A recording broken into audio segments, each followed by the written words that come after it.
ಬಂಗಾಳ ಕೊಲ್ಲಿಯಲ್ಲಿ ಉಂಟಾಗಿರುವ ವಾಯುಭಾರ ಕುಸಿತದಿಂದಾಗಿ ರಾಜ್ಯದ ವಿವಿಧೆಡೆ ಮಳೆ ಆರ್ಭಟ ಜೋರಾಗಿದ್ದು ಜನಜೀವನ ಸಂಪೂರ್ಣ ಅಸ್ತವ್ಯಸ್ತಗೊಂಡಿದೆ. ಕರಾವಳಿ ಮಲೆನಾಡು ಭಾಗದಲ್ಲಿ ಬಿಟ್ಟು ಬಿಡದೆ ಸುರಿಯುತ್ತಿರುವ ಮಳೆಗೆ ಜನರಂತೂ ಹೈರಾಣಾಗಿದ್ದಾರೆ.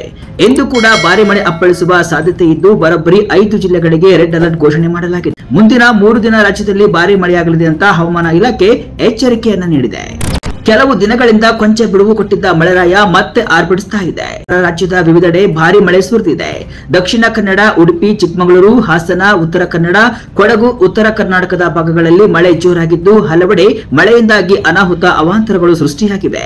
ಹೀಗಾಗಿ ಮುಂಜಾಗ್ರತಾ ಕ್ರಮವಾಗಿ 6 ಜಿಲ್ಲೆಗಳ ವಿವಿಧ ತಾಲೂಕುಗಳಲ್ಲಿ ಶಾಲಾ ಕಾಲೇಜುಗಳಿಗೆ ರಜೆಯನ್ನ ಘೋಷಿಸಲಾಗಿದ್ದು 5 ಜಿಲ್ಲೆಗಳಿಗೆ ರೆಡ್ ಅಲರ್ಟ್ ಅನ್ನ ಘೋಷಣೆ ಮಾಡಿದೆ. ಭಾರಿ ಮಳೆ ಸುರಿಯುವ ಸಾಧ್ಯತೆ ಇದ್ದು ಹವಾಮಾನ ಇಲಾಖೆ ರೆಡ್ ಅಲರ್ಟ್ ಅನ್ನ ಘೋಷಣೆ ಮಾಡಿದೆ. ಗಂಟೆಗೆ 60 ಕಿಲೋಮೀಟರ್ ವೇಗದಲ್ಲಿ ಬಿರುಗಾಳಿ ಬೀಸಲಿರುವ ಕಾರಣ ಸಮುದ್ರದಲ್ಲಿ ಮೀನುಗಾರಿಕೆ ನಡೆಸದಂತೆ ಮೀನುಗಾರರಿಗೆ ಎಚ್ಚರಿಕೆಯನ್ನ ಕೂಡ ನೀಡಲಾಗಿದೆ. ಇನ್ನು 6 ಜಿಲ್ಲೆಗಳ ಶಾಲಾ ಕಾಲೇಜಿಗೆ ರಜೆ ಘೋಷಣೆ ಮಾಡಲಾಗಿದೆ. ಅವುಗಳೆಂದರೆ ಉತ್ತರ ಕನ್ನಡ, ದಕ್ಷಿಣ ಕನ್ನಡ, ಶಿವಮೊಗ್ಗ, ಹಾಸನ ಜಿಲ್ಲೆ, ಕೊಡಗು, ಚಿಕ್ಕಮಗಳೂರು ಜಿಲ್ಲೆಯ ಪ್ರಾಥಮಿಕ ಪ್ರೌಢಶಾಲೆ, ಪದವಿ ಪೂರ್ವ ಶಾಲಾ ಕಾಲೇಜಿಗೆ ರಜೆ ಘೋಷಣೆ ಮಾಡಲಾಗಿದೆ. ಕಳೆದ 24 ಗಂಟೆಯಲ್ಲಿ ರಾಜ್ಯಾದ್ಯಂತ ಭಾರಿ ಮಳೆಯಾಗಿದೆ.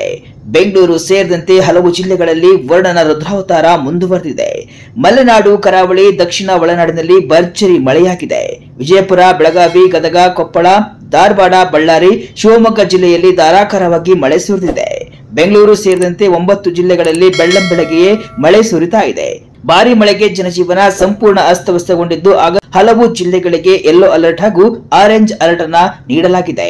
ಈ ವರ್ಷ ಅವಧಿಗೂ ಮುನ್ನವೇ ಕರ್ನಾಟಕಕ್ಕೆ ಮುಂಗಾರು ಪ್ರವೇಶವನ್ನ ಮಾಡಿದ್ದು ಈ ವರ್ಷ ವಾಡಿಕೆಗಿಂತ ಅಧಿಕ ಮಳೆಯಾಗಲಿದೆ ಅಂತ ಹವಾಮಾನ ಇಲಾಖೆ ಮುನ್ಸೂಚನೆಯನ್ನ ನೀಡಿತ್ತು. ಅದರಂತೆ ಮೇ ಹಾಗೂ ಜೂನ್ ನಲ್ಲಿ ಭರ್ಜರಿ ಮಳೆಯಾಗಿದೆ. ಜುಲೈನಲ್ಲಿ ಕೊಂಚ ತಗ್ಗಿದ್ದ ಮಳೆ ಆಗಸ್ಟ್ ನಲ್ಲಿ ಮತ್ತೆ ಮುಂಗಾರು ಚುರುಕುಗೊಂಡಿದೆ. ಅದರಂತೆ ರಾಜ್ಯದ ಹಲವು ಜಿಲ್ಲೆಗಳಲ್ಲಿ ವ್ಯಾಪಕ ಮಳೆಯಾಗ್ತಾ ಇದೆ. ಜನರು ಎಚ್ಚರಿಕೆಯಿಂದ ಇರುವಂತೆ ಇಲಾಖೆ ಸೂಚಿಸಿದೆ. ಅಲ್ಲದೆ ಕರಾವಳಿ, ಉತ್ತರ ಕರ್ನಾಟಕ ಹಾಗೂ ದಕ್ಷಿಣ ಕರ್ನಾಟಕದಲ್ಲಿ ವ್ಯಾಪಕ ಮಳೆಯಾಗಲಿದೆ ಅಂತ ಹವಾಮಾನ ವರದಿ ಸೂಚಿಸಿದೆ. ದಕ್ಷಿಣ ಕನ್ನಡ, ಉತ್ತರ ಕನ್ನಡ, ಉಡುಪಿಗೆ ಭಾರಿ ಮಳೆಯ ಹಿನ್ನೆಲೆ ಆರೆಂಜ್ ಅಲರ್ಟ್ ಅನ್ನ ಕೊಡಲಾಗಿದೆ. ಇದಲ್ಲದೆ ಧಾರವಾಡ, ಗದಗ, ಹಾವೇರಿ, ಚಿಕ್ಕಬಳ್ಳಾಪುರ ಹಾಗೂ ಶಿವಮೊಗ್ಗದಲ್ಲಿ ಇಂದು ಭಾರಿ ಮಳೆ ಸಾಧ್ಯತೆ ಇರುವುದರಿಂದ ಆರೆಂಜ್ ಅಲರ್ಟ್ ಅನ್ನ ನೀಡಲಾಗಿದೆ. ಇನ್ನು ಬೆಳಗಾವಿ, ಧಾರವಾಡ, ಹಾವೇರಿ, ಬಳ್ಳಾರಿ, ಚಾಮರಾಜನಗರ, ಚಿಕ್ಕಮಗಳೂರು, ದಾವಣಗೆರೆ, ಮೈಸೂರು, ರಾಮನಗರ, ವಿಜಯನಗರ ಜಿಲ್ಲೆಗಳಲ್ಲೂ ಕೂಡ ಭಾರಿ ಮಳೆಯಾಗಲಿದ್ದು ಯೆಲ್ಲೋ ಅಲರ್ಟ್ ಅನ್ನ ನೀಡಲಾಗಿದೆ.